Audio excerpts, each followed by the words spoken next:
Using decision tree regression and cross-validation in Sklearn.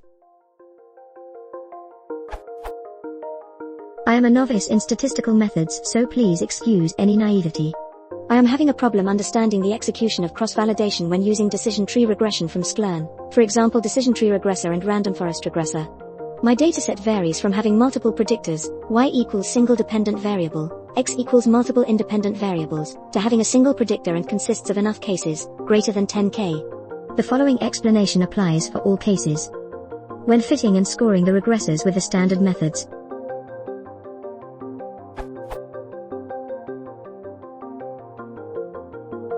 The dt_score and rf_score returns promising us squared values, greater than 0.7, however I am aware of the overfitting properties of the dt and to lesser extent the rf. Therefore I try to score the regressors with cross-validation, tenfold, to get a more true representation of the accuracy.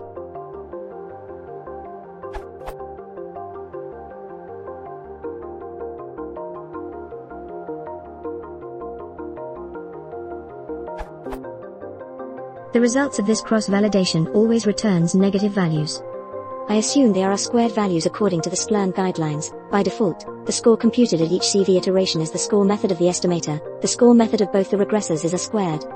The explanation given from the guidelines for the basic fold cross-validation is, each fold is then used once as a validation while the k1 remaining folds form the training set. How I understand this, when using 10-old CV, is, my dataset is split into 10 equal parts. For each part the remaining 9 parts are used for training. I am not sure if this is a fit operation or a score operation, and the remaining part is used for validation, not sure what is done for validation. These regressors are a complete black box for me, so I have no idea on how a tree is used for regression and where the cross-validation gets its square values from.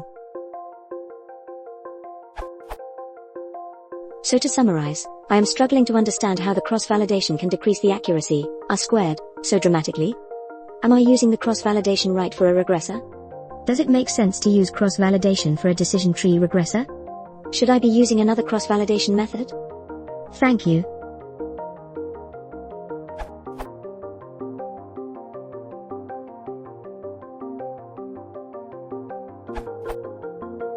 Have put together a small code snippet articulating how on using decision tree regressor and cross-validation. A. In the first code snippet cross_val_score is used. But, r2_score might have negative score, giving insight about the poor learning by the model.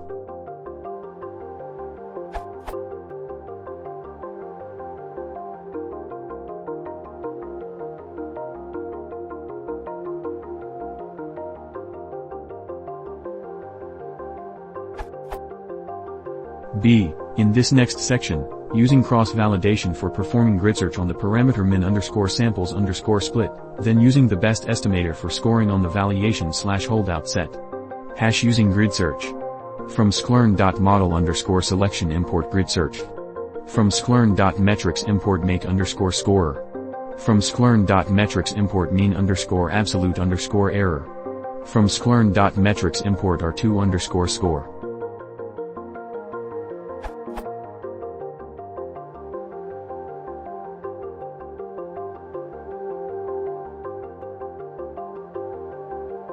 Hoping this was useful. Reference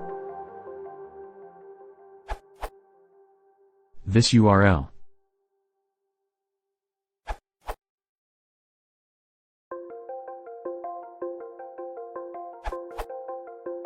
The decision tree splits on values of your features that generates a group with the highest purity. When I say purity, I mean in the sense that all the members in that group shares everything or almost everything that is similar. For example, all white, age 35, all male, etc. It will keep doing this until all your leaf nodes are perfectly pure, or certain stopping mechanisms are met, for example minimum number of samples in a node required to split. The parameters you'll see in the Sklearn documentation are basically those stopping parameters. Now, in terms of regression, what the tree will do is take the average of all true y of each leaf, the node that doesn't have any more splits, as the estimated y hat for that particular path, so that when you predict your test dataset, each record from that test dataset will basically follow some path down the tree until it hits a leaf node, and the estimated y hat for that record will be the average true y of all observations in that leaf node.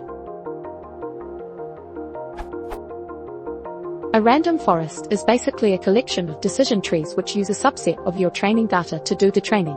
These trees are usually not as deep as a single decision tree model, which helps alleviate the overfitting symptoms of a single decision tree.